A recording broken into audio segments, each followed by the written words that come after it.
your experimentation. Okay, phone away. I want all the laptops down. You're just going to listen to me now. Because I'm going to put this on Classroom so you don't need to write notes or anything. Lucas, close the laptop. Okay, so that way you, everyone's focused. Okay, you can close it. Okay, think of this like it's a science experiment. Okay, now, what are the 3 areas of our experimentation that we need to cover? No. Outside of this, what are the 3 areas of experimentation in terms of your MDP you need to cover? Like materials? Materials is one. Oh, tools. Materials, tools. Tools, techniques. Techniques.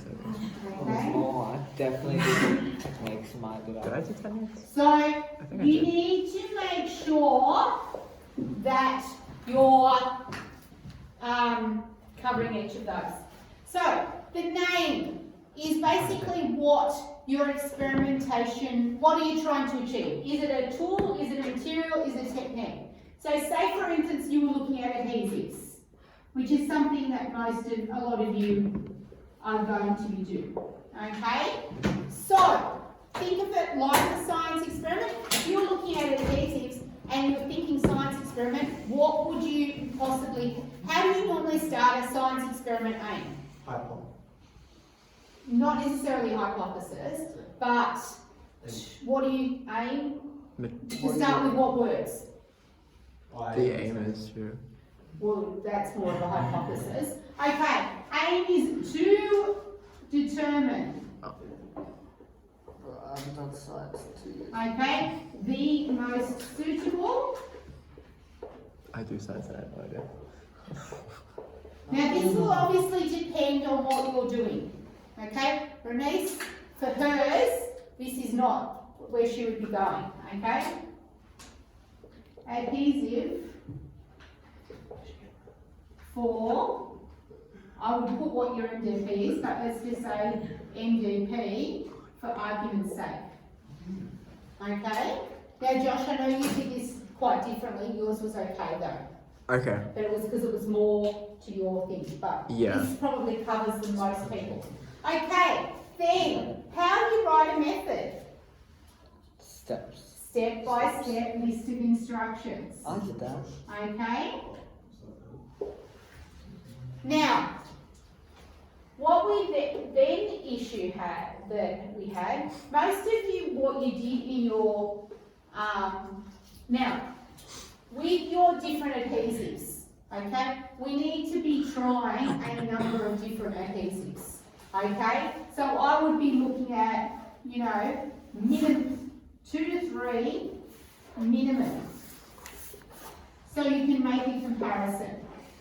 Okay? Now Lucas, you had the right idea with this because you looked at hot glue gun, you looked at PVA glue. Did we try another glue? The wood balsa wood. The wood balsa glue. Okay? So, but then when it came to results, this is where we fell down. Okay? So, so what were you trying to achieve, okay, in looking at your results? Which one's the best and what looks the best? What determines what's the best? The way it looks. Okay, so you're going to be looking at aesthetics. What else are you going to be considering? How durable it is. Durability. What else? Lucas doesn't have to be the only person to answer. Functionality. Sorry? Does it function what it needs to do? Okay. Like, Can you does be it more do what it needs to specific? do? Like holding 2 pieces together? Yeah. Okay. So, in terms of, I would think of it in terms of strength. Okay. The other thing I would be thinking about here is drying time.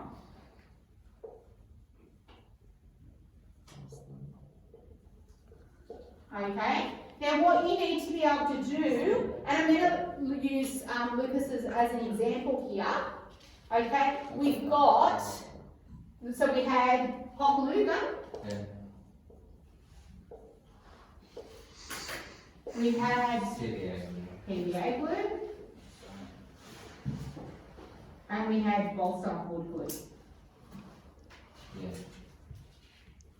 Now, Jason, you had the right idea with some of yours, okay, but your results didn't, results need to be measurable, okay? So, how